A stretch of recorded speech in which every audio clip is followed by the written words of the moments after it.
નમસ્કાર મિત્રો, સ્વાગત છે તમારું અમારી આ યુટ્યુબ ચેનલ જ્ઞાન યાત્રામાં। ગુજરાત રાજ્યના ખૂણે ખૂણેથી નાનામાં નાના ગામડાથી લઈને મોટા શહેરો સુધી 53,000થી વધુ આંગણવાડી કેન્દ્રોમાં રાત દિવસ સેવા આપતી 1.10 લાખથી વધારે આંગણવાડી કાર્યકર અને તેડાગર બહેનોનું સ્વાગત છે તમારી પોતાની માનીતી ચેનલ જ્ઞાન યાત્રામાં। મિત્રો, વર્ષોનો સંઘર્ષ, લાખો બહેનોની પ્રાર્થના અને ગુજરાત હાઈકોર્ટનો ઐતિહાસિક ચુકાદો, આ બધું હવે એક જ સુવર્ણ વળાંક પર આવી પહોંચ્યું છે। એ તારીખ છે 18 ફેબ્રુઆરી 2026 નો દિવસ માત્ર એ કેલેન્ડરની તારીખ નથી, પણ તમારા નસીબ બદલવાની તારીખ પણ બનવા જઈ રહી છે।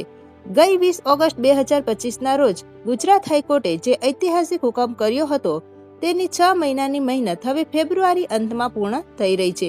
અત્યાર સુધી સરકાર સુપ્રીમ કોર્ટમાં ગઈ નથી, તેનો સીધો અર્થ એ છે કે સરકાર હવે તમને ન્યાય આપવાના મૂડમાં છે।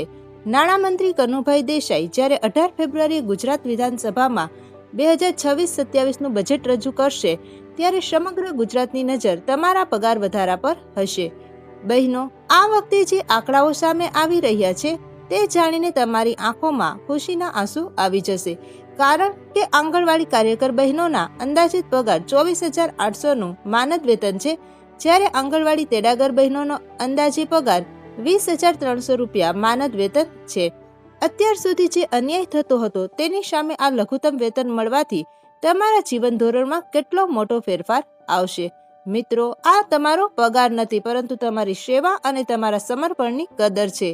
મિત્રો, તમે માત્ર ભણાવતા નથી, પરંતુ કુપોષણ સામે લડો છો, તમે રસીકરણમાં મદદ કરો છો, સગર્ભા માતાઓની કાળજી રાખો છો, સમાજની પાયાની ઈંટો તમે છો।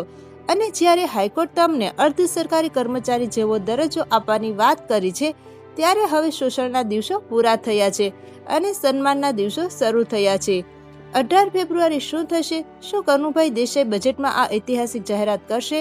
તો મિત્રો, આવી નવી અપડેટ મેળવવા માટે અને આંગણવાડીના સમાચાર જાણવા માટે અમારી ચેનલને લાઈક કરો, શેર કરો અને સબસ્ક્રાઇબ કરો। આવી જ નવી અપડેટ સાથે ફરીથી મળીશું। ત્યાં સુધી જય હિન્દ, જય ભારત।